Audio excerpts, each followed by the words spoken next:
Jambo, everyone, and welcome back to another episode of Safari Mack Returns to Africa. I'm Safari Mack, your guide and host, helping you make connections to the wild.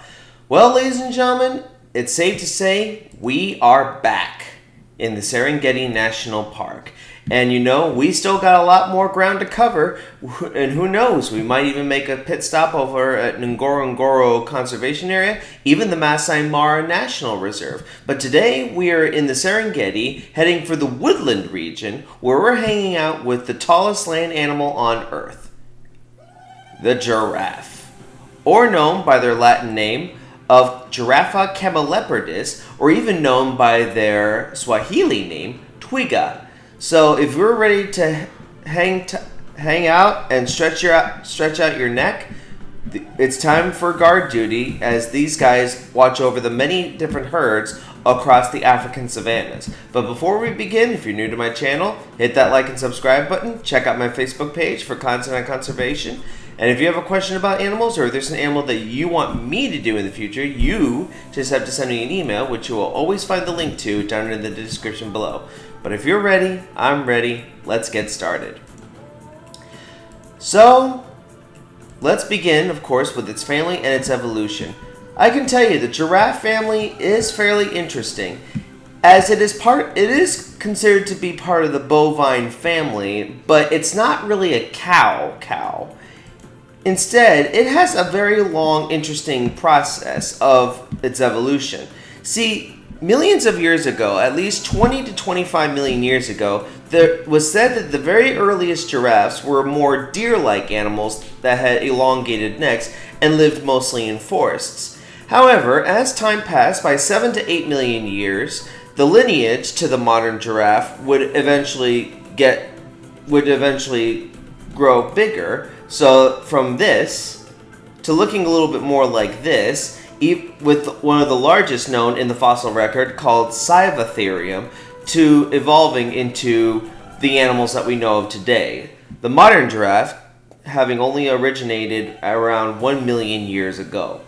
Now, today there are said to be 9 different subspecies, as you can see here, with the different spot patterns and even colorings. There is the Angolan, the Kordofan, the Nubian, South African, West African, Reticulated, Rothschild, Thornycroft's, and the Maasai. Now, as we are in the Serengeti region, for our purposes, while we are focusing on giraffes in general, if you were on safari in the Serengeti, you're mostly seeing Maasai giraffes.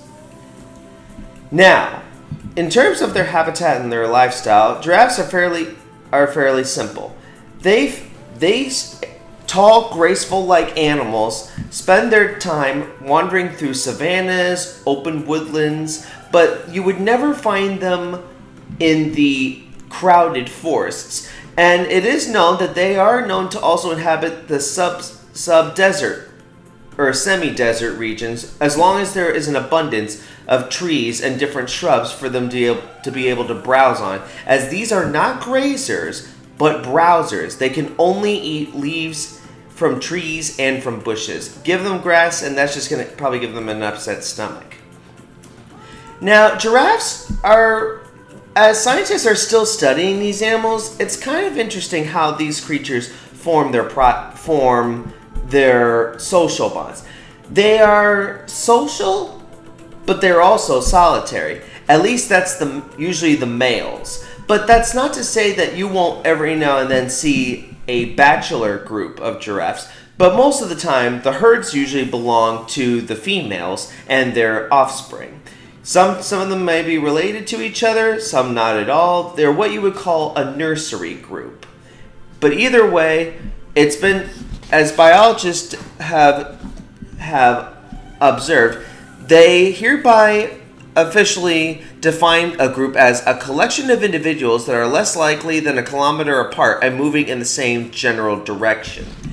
So, while males don't usually hang out with the females except for breeding season, they will compete with each other in a special kind of contest called necking. And let me tell you something, these contests are not usually for the faint of heart for weaker giraffes, because that skull alone, that weighs around 25 pounds.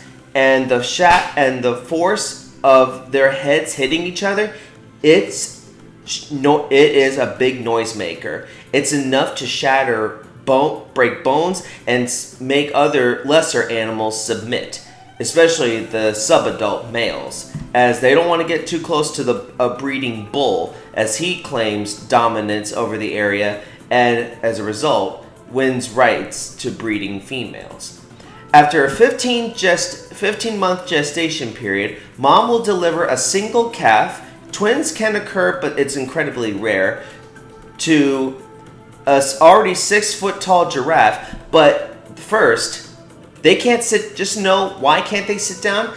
They run the risk of not only becoming prey to lions, leopards, and hyenas and other animals, but they would actually crush the baby. These animals have evolved to be able to constantly keep moving and to be constantly alert. So it seems like a rude awakening, but it actually does help the calf. As the calf falls to the ground, and on impact, it's what causes the calf to suddenly wake up from its nap in the womb and take its first breath of air, as well as snap the umbilical cord. And then within a few minutes, hopefully within a few minutes, the giraffe calf will learn how to stand and will begin to suckle from its mom. Generally, these calves stay with their mothers for a while, and by the time they're 3 to 4 months, females will be ready to breed, while males take a little bit longer and will actually be 7 years old by the time they successfully breed for the first time. Another pretty crazy thing about giraffes actually can reproduce all the year round, going into estrus once every 2 weeks or so. Or at least that's what it's been believed. Forgive me if I'm not reporting correct information. Now let's talk a little bit, of course, about their diet and their feeding. Now giraffes, basically, as I've already said, are browsers. They spend much of their day, at least a long portion of their day, looking for food or foraging. And they're not just eating leaves, but they're also eating twigs, they're also eating bark and fruit. Whatever is available, they will eat. In times of plenty, they're able to eat around 100 pounds of food a day just to sustain their bulk. While when times are not as plentiful, or when food is really scarce, they can survive on as much as 33 pounds of food a day. But now, to get all that good eating, they need to use that 18-inch long tongue, which is prehensile, similar to that of a monkey's tail, by grabbing the leaves and pulling it down to their mouths to munch. And in addition, as these creatures are, as I've already said, a part of the bovid family, they actually will also chew their cud, just like a cow. So they eat their food first, and then they have a process. The giraffe does have 4 stomachs, in which the first bit of food kind of comes back up the mouth. It sounds gross, I know, but this is just how it works. To where they rapidly chew and chew and chew until fully chewed, and then the food can go right back down into their stomach for digestion. Finally, we're ending this part 1 episode today with their influence in human culture. You know, giraffes have been featured in so many different styles all across the continent of Africa. They've been revered all over the world for centuries. Even this group of people, known as the Fulani of West Africa, they believe that if you see a giraffe, it would bring you good luck.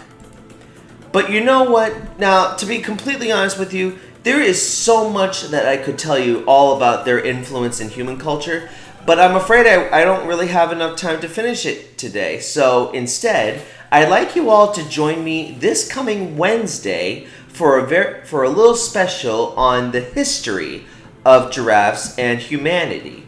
But until Wednesday, and as well as next Saturday's Part 2 episode, this is Safari Mack. I'll see you all out there.